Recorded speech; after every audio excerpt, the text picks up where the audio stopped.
Et bonjour à tous. On se retrouve pour le pronostic du quintet de ce jeudi. Nous serons le 29 septembre et on prendra la direction de Chantilly pour un quintet en Réunion 1, course 2. C'est le prix de la Galerie des Batailles. C'est un handicap première épreuve de type classe 2 pour des chevaux âgés de 4 ans et plus. Il y aura 1600 mètres à parcourir sur la piste ronde et ils seront 16 au départ de cette course, disputée probablement dans un terrain souple, puisqu'on annonce des averses depuis quelques jours. Donc, avec des chevaux que l'on connaît très bien ici. Bref, un handicap classique de ce milieu de semaine. Je vais tout de suite et rapidement vous donner mes 8 préférés. J'ai retenu en tête le 11, Goldino Bello, pensionnaire de Gavin Hernon. C'est la monte de Tony Picon. Il a tiré le 13 à l'estade de départ. Je persiste et je signe avec lui, Goldino Bello, qui un cheval vraiment irréprochable, ou presque en tout cas, même si ces deux dernières courses sont un petit peu moins bonnes ici. Alors le handicapeur ne revoit pas trop sa copie en le baissant sur l'échelle des valeurs. Il reste en 36,5 de valeur, mais bon, il est quand même compétitif à cette valeur-là. Lui qui au printemps avait tourné autour du pot dans les grands handicaps quintés. À noter que sur la piste de Chantilly, il avait pris une 5e place le 19 juin dernier dans le grand handicap de la Morlaix, se défendant très très bien. Bref, il est apte sur cette piste, proche d'un succès à ce niveau-là, et j'espère enfin que ça va être pour ce jeudi. En deuxième position, j'ai mis le 15, Trobrez, pensionnaire de James Soubani et l'amant de Christian Desmoureaux. Il a tiré le 9 derrière les stables de départ, un cheval qui actuellement est en bonne réussite. Il n'arrête pas de prendre des bons accessites dans des handicaps quintés.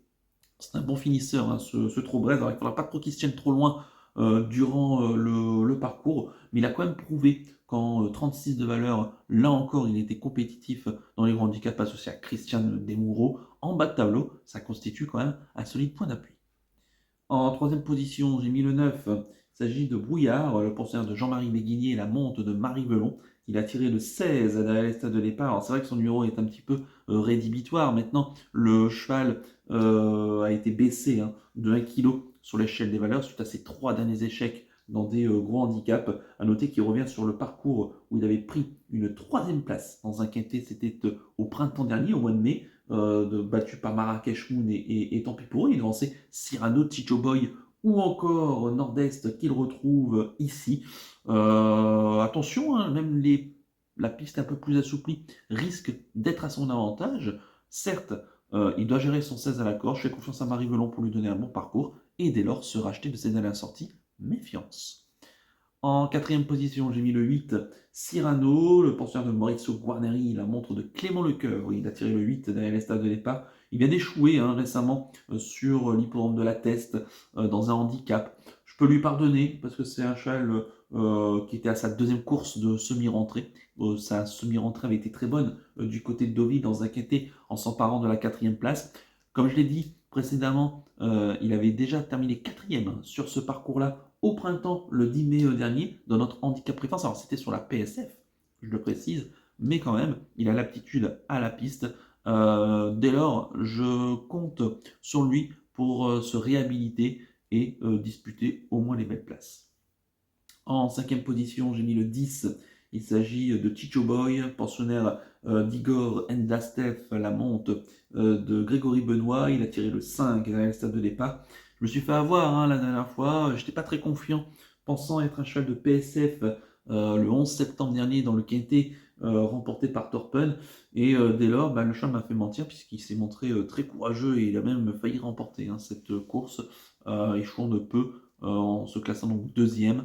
Il a quand même prouvé donc son aptitude également sur les pistes gazon. Il est bien placé dans son handicap. Et ici, en milieu de tableau, il constitue quand même un bon point d'appui pour jouer au moins les belles places. Et c'est vrai qu'il mériterait lui aussi de remporter un handicap de ce style. En 6e position, j'ai mis le 14, Nonikino, pensionnaire des Ganonil, la monte de Pierre Mazir. Elle a tiré le 6 derrière les stades de départ. Nonikino qui a vu sa valeur flamber depuis le printemps, passant de 23,5 à 36 de valeur, soit 12,5 kg sur l'échelle du handicap en l'espace de 4 mois à peine. donc elle est vraiment en pleine forme. Elle reste sur 2 victoires d'affilée dans des handicaps, une à Longchamp et une récemment du côté de Lyon-Paris, acquises avec autorité, hein, les unes que les autres. Attention quand même à elle, hein, sur sa forme actuelle, on ne sait pas d'où est-ce qu'elle va s'arrêter. Et j'en attends ici plutôt un comportement pour les places, mais maintenant attention, hein, sur sa forme, on ne sait jamais. En septième position, j'ai mis le 3. Il s'agit de Nord-Est, pensionnaire de Yon Alvarez, pardon, la monte de Marie-Lynn Héon. Il a tiré le 14 derrière les stades de départ. Nord-Est, attention à lui, hein. Il a l'aptitude sur la piste, hein. Il y a couru à 5 reprises. Il a fait 4 fois l'arrivée. C'est un cheval qui reste actuellement sur des bonnes tentatives dans des courses à conditions durant ce mois de septembre. Deuxième à la Teste et troisième récemment à Mont-de-Marsan. Il revient donc à Chantilly où il avait échoué, hein, dans notre quintet sur PSF au mois de mai, se classant donc sixième, mais il était en 39 de valeur. D'ailleurs, sa valeur n'a pas vraiment bougé dans les handicaps. Pour cette raison que je l'ai mis en retrait, j'aurais quand même préféré le voir avec 1 ou 2 kilos de moins ici et espérer le voir disputer les places. Mais ici, il en a tout à fait les capacités puisqu'il revient sur sa piste de prédilection. Et enfin, en huitième position, j'ai mis le 2. Il s'agit de Mama Imelda, pensionnaire de Manon Scandella-Lacaille, la monte d'Antonio Orani. Il a tiré le 4 derrière les stades de départ, hein, c'est même une jument. Elle reste sur une 5e place dans un quintet à Compiègne pour sa deuxième, pour sa première tentative, pardon, dans des quintets. Auparavant, elle avait aligné 3 victoires de rang, hein, dans les handicaps. Elle aussi, hein, sa valeur avait passé de 28 à actuellement 39,5 de valeur. Donc là encore, ses limites sont un petit peu inconnues. La dernière fois, elle s'est quand même bien défendue, prouvant sa capacité à prendre encore une nouvelle fois une part active à l'arrivée dans ce style de course.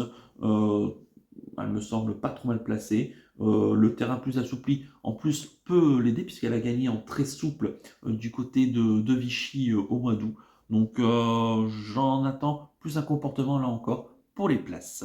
Quant à mon regret, ça sera le 13. Il s'agit de Braveheart, pensionnaire d'Anse Bloom, la montre d'Anthony Crastus.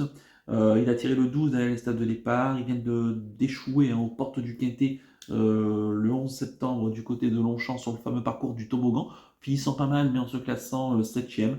Le handicapeur a fait un geste d'une livre, ce qui peut être suffisant ici pour accrocher une place. A noter quand même que la piste plus assouplie, lui aussi, hein, en un cheval allemand, risque de l'aider. Dès lors, il nous convient quand même de nous en méfier. Je répète mon pronostic en chiffres: le 11, le 15, le 9, le 8, le 10, le 14, le 3 et le 2, avec le 13 en regret. Mon coup de cœur pour ce quintet, ça restera mon favori, le 11, Goldino Bello. J'espère enfin qu'il va pouvoir se réveiller. Attention à lui. Et quant à mon conseil de jeu, on peut partir, je pense, en champ couplé gagnant placé. Base du 11, en y associant le reste de la sélection, en y incluant le cheval regret. Voilà, Goldino Bello, qui retrouve quand même, j'espère en tout cas, qu'il va se réhabiliter. Voilà donc pour le conseil de jeu. On va terminer comme d'habitude par le penalty du jour. On va revenir sur le penalty de ce mardi sur l'hippodrome de Vincennes. En semi-nocturne, je vous proposais Billo Jepson dans la plus belle, hein, le prix Émile Mézières dans la troisième course, le groupe 3. Le cheval s'est baladé, il faut se le dire, hein. Le cheval a eu un excellent parcours, hein, très bien mené par David Thomas. C'est vrai que la dernière fois, il était tombé sur une course extrêmement sélective et auquel il avait fini très fort, mais il n'avait rien pu, il n'a pas pu remonter les premiers. Là, ça s'est beaucoup mieux passé, il y a eu un peu moins de rythme et il a eu le dos de 55 Bond tout le long du parcours et le cheval en dépoitant en l'entrée de ligne droite et en lui débouchant les oreilles. Ça a été une simple formalité. Vous l'avez dit, hein, que ce cheval n'avait pas les gains en rapport avec sa qualité. Il s'impose à presque 10 contre 1. J'espère que vous en avez profité. C'était vraiment un très joli coup à tenter. En espérant que ce mercredi, ça nous confirme tout ceci avec Fredo d'RP. Et pour ce jeudi 29 septembre, eh bien, écoutez, je reste à Chantilly et je reste dans le quintet avec le 211 Goldino Bello. J'ai tout dit, hein, dans la présentation. Il mériterait de remporter une telle course. Certes, ces deux dernières courses sont à actuellement un petit peu moins bonne, mais bon, il va encore une nouvelle fois défendre chèrement ses chances. Ici, il a un numéro certes un petit peu en dehors, mais je pense que ça peut quand même se passer avec la montre de Tony Picon. Je lui fais entièrement confiance ici dans ce quintet. Donc le 211 Goldie Novello en Réunion 1, course 2 sur l'hipporome de Chantilly dans la course du quintet. Voilà donc pour le penalty du jour. Il ne me reste plus qu'à vous remercier, qu'à vous souhaiter évidemment bonne chance pour les paris. Merci à tous pour votre fidélité. N'oubliez pas de liker et de vous abonner à la chaîne si ce n'est pas déjà fait par avance, je vous en remercie. Et je vous donne rendez-vous ce jeudi pour l'étude du quintet de vendredi en nocturne et du côté de Vincennes. Je vous souhaite une excellente semaine et surtout, prenez bien soin de vous. Ciao à tous.